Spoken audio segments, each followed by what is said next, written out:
Bismillahirrahmanirrahim. Zatının celaline, saltanatının azametine layık hamd ile Rabbimize hamd ediyoruz.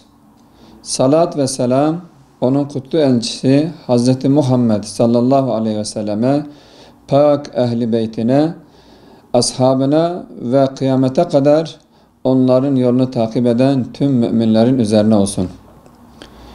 Özelde İslam coğrafyasının, genelde tüm dünyanın sıkıntılar, buhranlar ve hastalıklar ile uğraştığı bir zaman diliminde alemlere rahmet olarak gönderilen Hazreti Peygamber sallallahu aleyhi ve sellemin hayata dair ortaya koyduğu ilahi ölçünün pratikliğine dair yokluğu en derinliklerimize kadar hissediyoruz. Resulüm, bütün insanlara ilan et. Ey insanlar! Şüphesiz ben Allah'ın hepinize gönderilmiş peygamberiyim. O Allah ki göklerin ve yerin mülkiyeti ve hakimiyeti O'nundur. Ondan başka ilah yoktur. Hayat verir ve öldürür.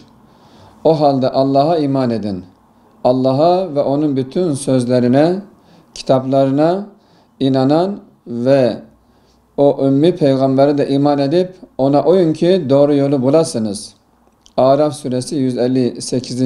ayetinde ilahi buyruğu insanlığın ve İslam ümmetinin yegane kurtuluşunun Resulullah Aleyhisselatü Vesselam'ın pak önderliği ve mukaddes sireti olduğunu ilan ediyor. Sosyal hayatın her alanında, her daim siretine, sünnetine ve rehberine muhtaç olduğumuz tek önder Hz. Muhammed sallallahu aleyhi ve sellem'dir.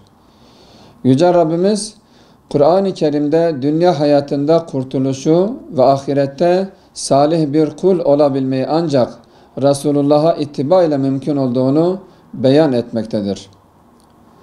Resulüm de ki, eğer Allah'ı seviyorsanız bana uyun ki Allah da sizi sevsin ve günahlarınızı bağışlasın. Çünkü Allah çok bağışlayandır, çok merhamet edendir. İlahi fermanı Allah'ı sevmeyi Resulullah'a tabi olma şartına bağlamış, ona bağlanmayı günahlarımızın bağışlanmasına vesile kılmıştır. İnna Allah ve melaiketehu yusalluna alen nebi ya eyyühellezine amenu sallu aleyhi ve sellimu teslima. Şüphesiz ki Allah ve melekleri peygambere çokça salat ederler. Ey müminler! Siz de ona salavat getirin ve tam bir teslimiyetle selam verin. Ayetiyle Cenab-ı Allah müminleri Resulullah Aleyhisselatü Vesselam anmaya, onun ismini zikretmeye davet etmektedir. Zira Kur'an biz senin şanını yüceltmedik mi ayetiyle asırlar öncesinden Resulullah Aleyhisselatü Vesselam'ın şanının yüceliğine ve hayata getirdiği ilahi ölçüyle yolunun hayatiyetine işaret etmektedir. Kıyamet günü bana insanların en yakını, bana en çok salavat okuyandır.